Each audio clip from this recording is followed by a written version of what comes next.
ரமணி அவசரமாக டெல்லி செல்ல வேண்டியது இருந்தது. மொத்தத்தில் சுமார் 6 மணி நேர பயணம் அது. நல்ல ஒரு புத்தகத்தை எடுத்துக்கொண்டு சற்று நேரம் வாசித்துவிட்டு பின்பு நல்ல தூக்கம் போட வேண்டும் என்பதுதான் அவருடைய திட்டம். விமானத்தில் தன்னுடைய இருக்கையில் வந்து அமர்ந்த சில நிமிடங்களில் சுமார் 10 ராணுவ வீரர்கள் ரமணியை சுற்றியிருந்த இருக்கைகளில் வந்து உட்கார்ந்தார்கள். இவர்களிடத்தில் பேச்சு கொடுத்தால் நன்றாக இருக்கும் என்று நினைத்து என் அருகில் உட்கார்ந்திருந்த வீரரிடம், நீங்கள் எங்கே போகிறீர்கள் என்று கேட்டார். அதற்கு அவர், நாங்கள் ஆக்ராவிற்கு செல்கிறோம், அங்கே 2 வாரங்கள் பயிற்சிக்குப் பின் ஒரு முக்கியமான பணிக்காக எங்களை அனுப்பப் போகிறார்கள் என்று கூறினார். விமானம் புறப்பட்டது. சுமார் 1 மணி நேரத்திற்கு பின்னர், மதிய உணவு ஆயத்தமாக இருக்கிறது, தேவை உள்ளவர்கள் பணம் கொடுத்து பெற்றுக்கொள்ளலாம் என்ற அறிவிப்பு வந்தது. இன்னும் நீண்ட தூரம் பயணம் இருக்கிறது, எனவே சாப்பிட்டால் நல்லது என்று ரமணி நினைத்துக் கொண்டிருந்த பொழுது, ராணுவ வீரர்கள் ஒருவரோடு ஒருவர் சாப்பாட்டை குறித்து பேசுவதை கேட்டார். நாமும் உணவு வாங்குவோமா என்று ஒருவர் கேட்டபொழுது, மற்றும் ஒருவர், இல்லை, இங்கே விலை அதிகமாக இருக்கும், நாம் டெல்லி சென்று இறங்கியவுடனே பக்கத்தில் எங்கேயாவது சாப்பிட்டுக் கொள்ளலாம் என்று கூறினார். உடனே மற்றவர்களும் சரி என்று ஆமோதித்தார்கள்.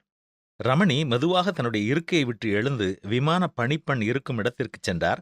தனக்காக உணவை வாங்கிக் கொண்டு அந்த பணிப்பெண்ணை பார்த்து, அந்த ராணுவ வீரர்கள் எல்லோருக்கும் உணவு கொடுத்து விடுங்கள், நான் அதற்கான பணத்தை கொடுத்து விடுகிறேன் என்று எல்லோருக்கும் சேர்த்து பணத்தை கொடுத்து விட்டார். ரமணி தன்னுடைய இருக்கையில் வந்து அமர்ந்து சுமார் 30 நிமிடங்கள் கழித்து விமானத்தை ஓட்டிக் கொண்டிருந்த விமானி எழுந்து ரமணியின் அருகே வந்து, உங்களுடன் நான் கை குலுக்கிக் கொள்ள விரும்புகிறேன் என்று சொல்லி தன்னுடைய கையை நீட்டினார். உடனே ரமணி தன்னுடைய இருக்கையிலிருந்து எழுந்து நின்று அவரோடு கை குலுக்கிக் கொண்டார். அப்பொழுது அவர் ரமணியை பார்த்து, ஒரு காலத்தில் நானும் ஒரு போர் விமான ஓட்டியாகத்தான் இருந்தேன். அப்பொழுது எனக்கும் ஒருவர் இவ்வாறு வந்து உணவு கொடுத்தார். அதை நான் மறக்கவே முடியாது. ஆம், இது உங்கள் அன்பின் அடையாளம் என்றும் கூறினார். விமானத்திலிருந்து அனைவருக்கும் அதற்குள் செய்தி தெரிந்துவிட்டது. எனவே அமர்ந்திருந்த அனைவருமே தங்களுடைய கரங்களை தட்டி ரமணியை பாராட்டினார்கள். டெல்லி விமான நிலையம் போய் சேர்ந்து விமான வாசல் திறக்கப்பட காத்திருக்கும் பொழுது பலர் அவரிடத்தில் வந்து அவர் கரத்திலும் அவர் சட்டை பையிலும் அன்பளிப்புகளை கொடுத்தார்கள்.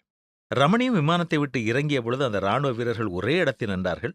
அவர்களிடத்தில் சென்று தனக்கு மற்றவர்கள் கொடுத்த எல்லா தொகையையும் சேர்த்து அவர்கள் கையிலே கொடுத்து விட்டு போய், நன்றாக சாப்பிட்டுவிட்டு உங்களுடைய பணிக்குச் செல்லுங்கள், நீங்கள் எங்களுக்காக செய்யும் சேவை மிகப்பெரியது, எங்களுக்காக உங்கள் ஜீவனையே நீங்கள் பணயம் வைக்கிறீர்கள், அதற்கு ஈடு இணை எதுவுமே கிடையாது என்று சற்று கண் கலங்க ரமணி அவர்களை பாராட்டிவிட்டு புறப்பட்டுச் சென்றார்.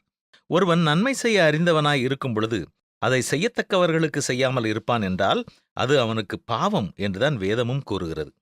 நாமும் நன்மை செய்ய வாய்ப்பு கிடைக்கும் போதெல்லாம் தேவை உள்ளவர்களுக்கு நன்மை செய்வதில் கருத்துள்ளவர்களாயிருப்போமா?